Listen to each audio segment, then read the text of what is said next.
Hello, I'm Richard Fanawaihi with EV4U Custom Conversions, and welcome to a new video series called the EV Answer Man. What we're going to attempt to do in this series is answer viewer questions regarding EVs, and this was prompted by the fact that I spend hours every day returning emails answering questions related to electric vehicles that are either generated through our YouTube videos or web searches people come across the website, so forth.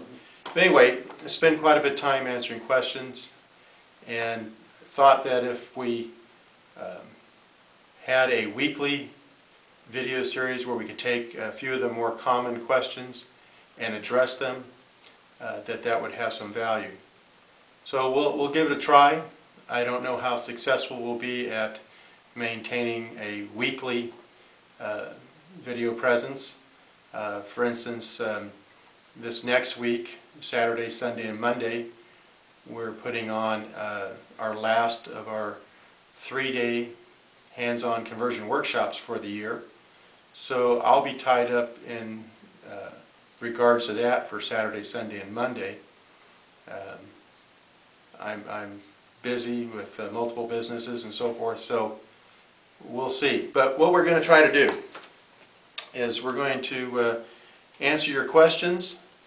We want to feature guests to kind of spice it up, get tired of seeing my mug. We'll discuss conversion tips out in the shop. We'll do some product testing, and then who knows?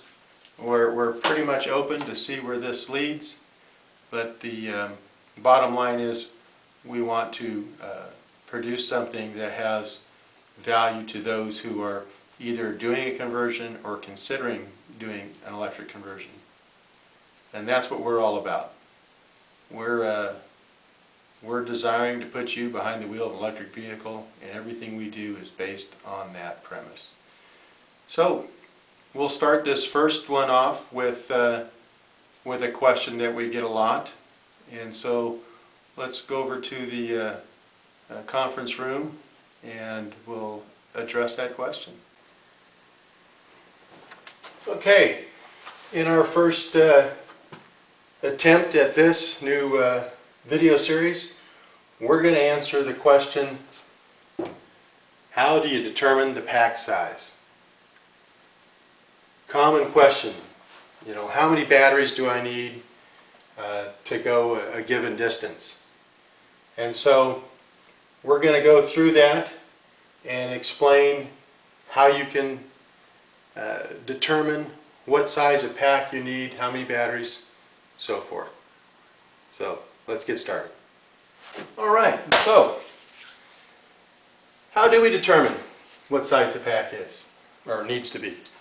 Well, we're going to rely on a couple rules of thumb, and those are derived by those who've gone before, those who've actually done conversions and have experienced some real-world results, and that's how the rules of thumb come about. Anyway, this rule of thumb is going to pertain to vehicles weighing 3,000 pounds or less. And that rule of thumb is that it takes 2 amp hours per mile to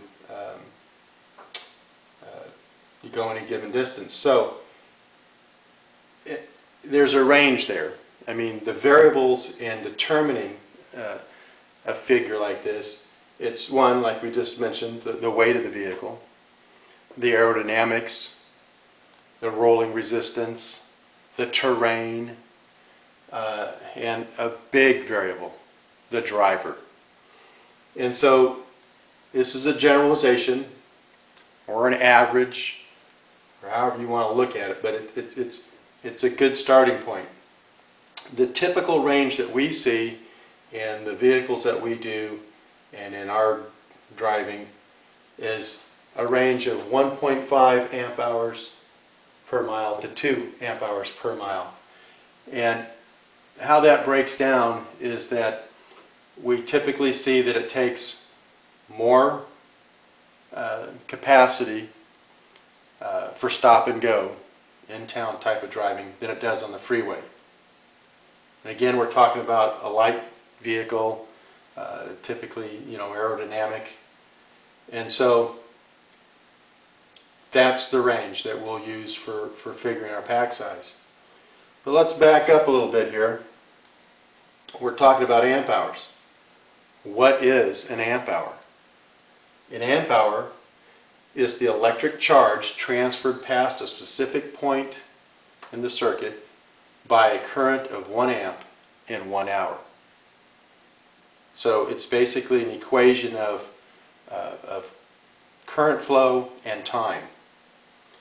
And so now that we know what an amp hour is, how do we measure them?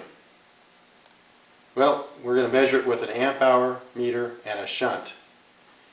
And so let me show you a little circuit there. First, let me just show you, here's a typical shunt. All a shunt is a known resistance. And because we know the resistance of this shunt, we can then measure the voltage across this shunt, the voltage drop across that resistance, and then using Ohm's law, be able to calculate the current. But let's move over to the other side of the board here.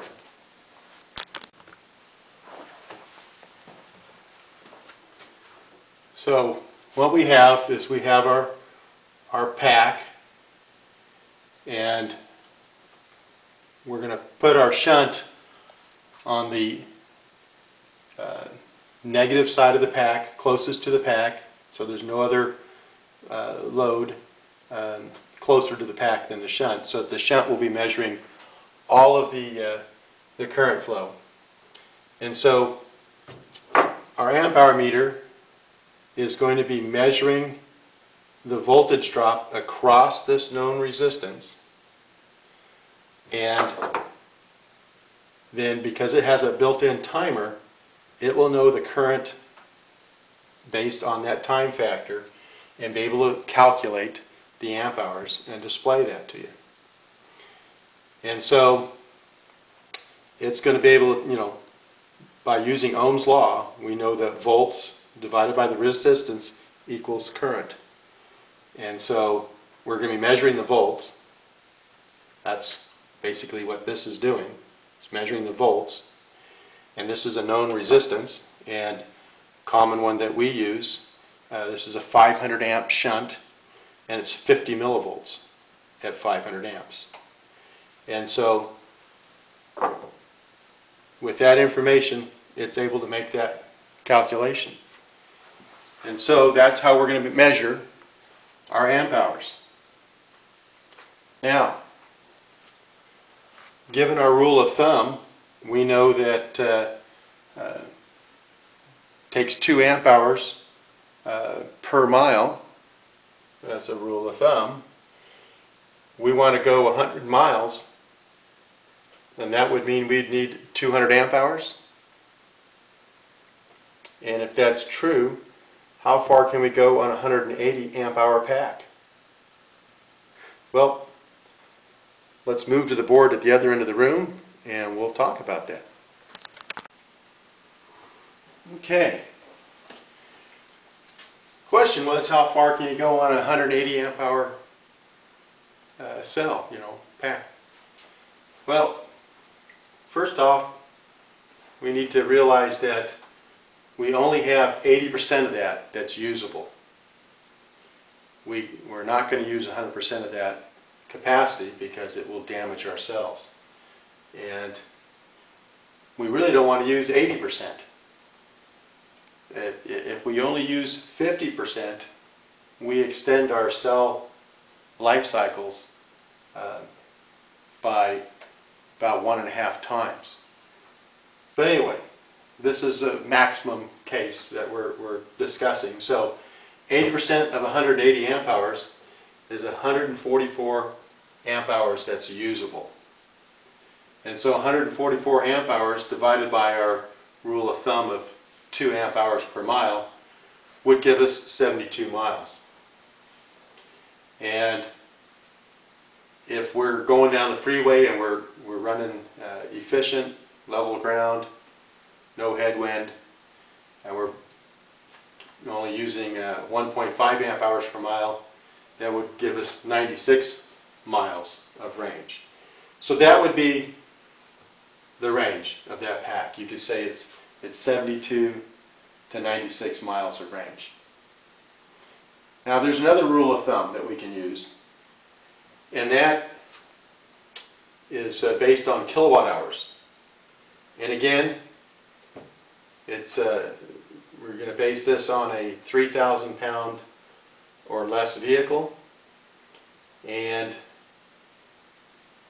the rule of thumb is that it takes approximately 30 kilowatt hours to go 100 miles. And so,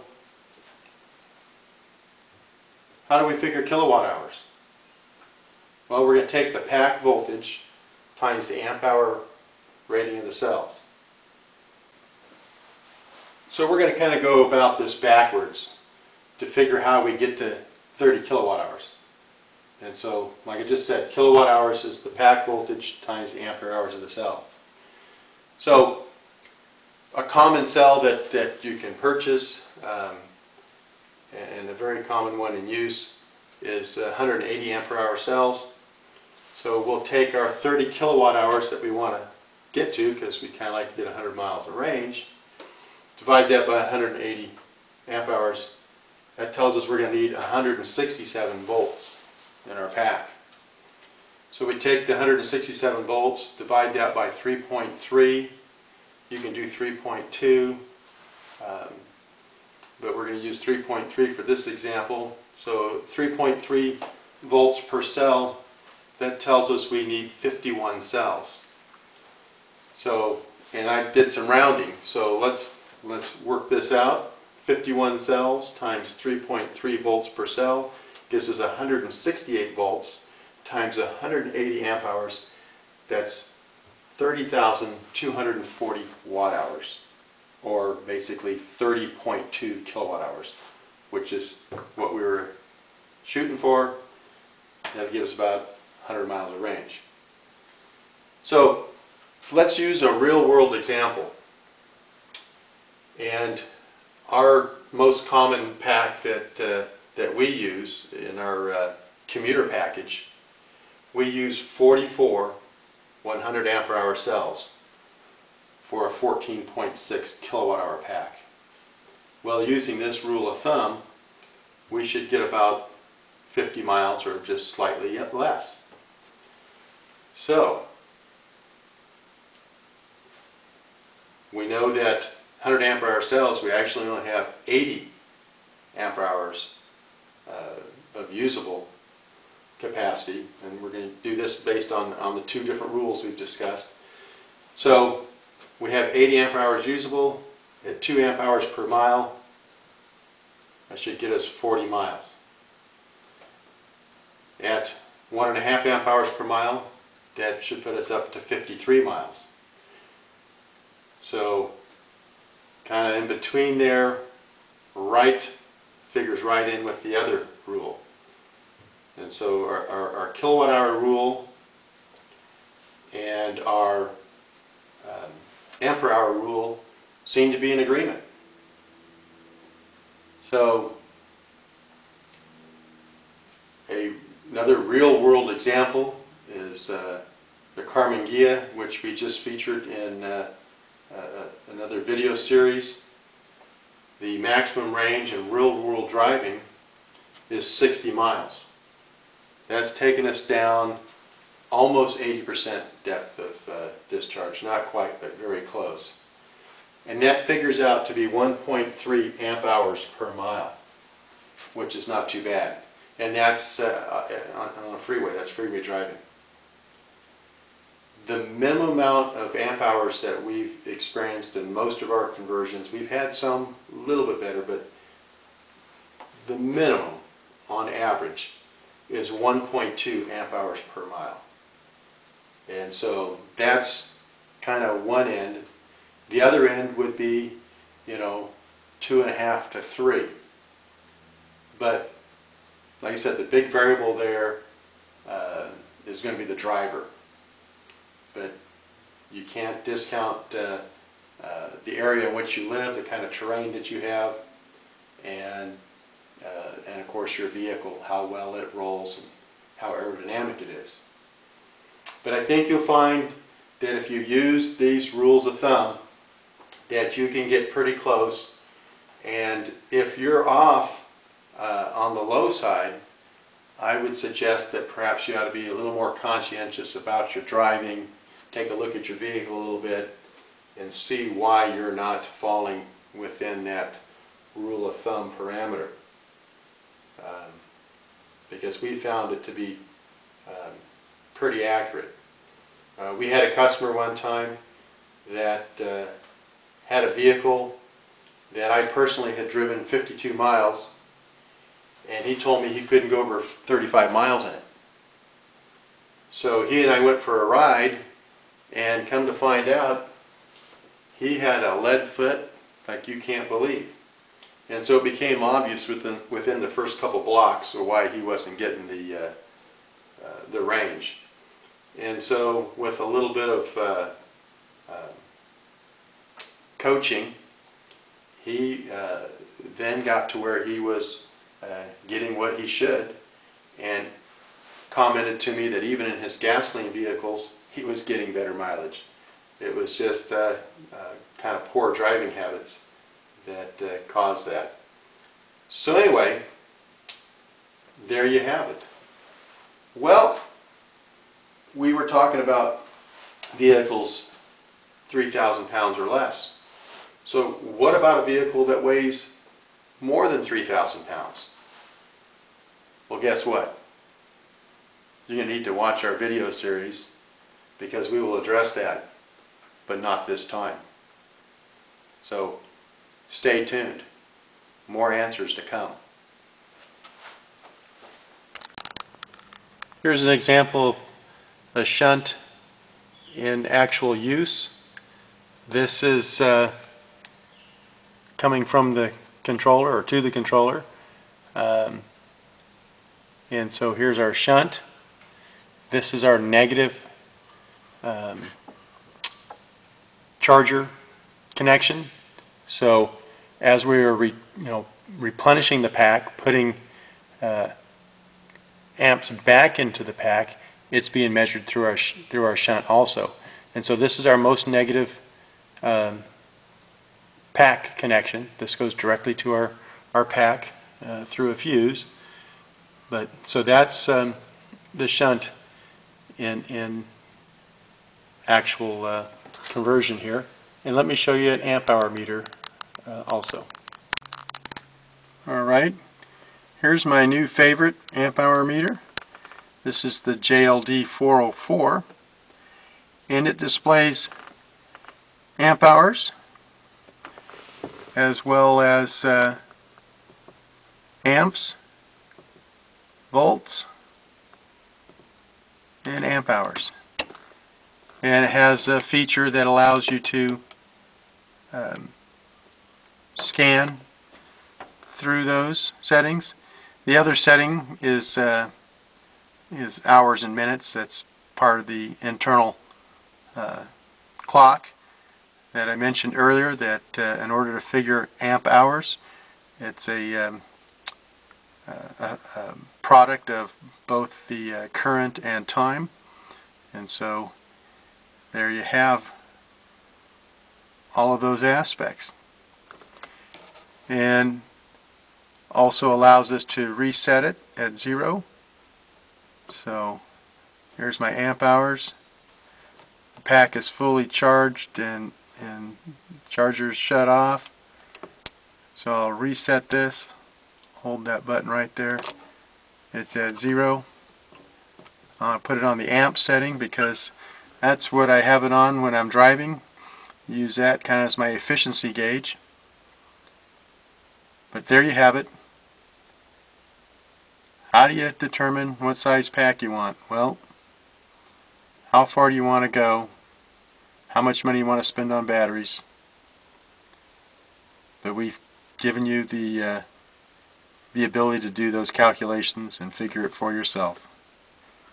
If you have any additional questions, info@evforyounow.com. Well, that's it for our first EV Answer Man episode.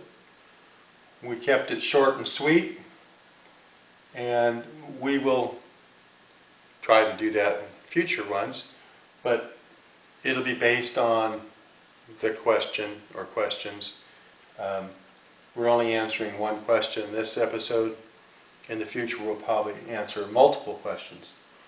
But anyway, to send us a question, address it to info@evforyounow.com, and we will choose those which we think have the greatest interest for the greatest number of people, and that's pertinent to those that are desiring to do a conversion, and we will do our best to answer them.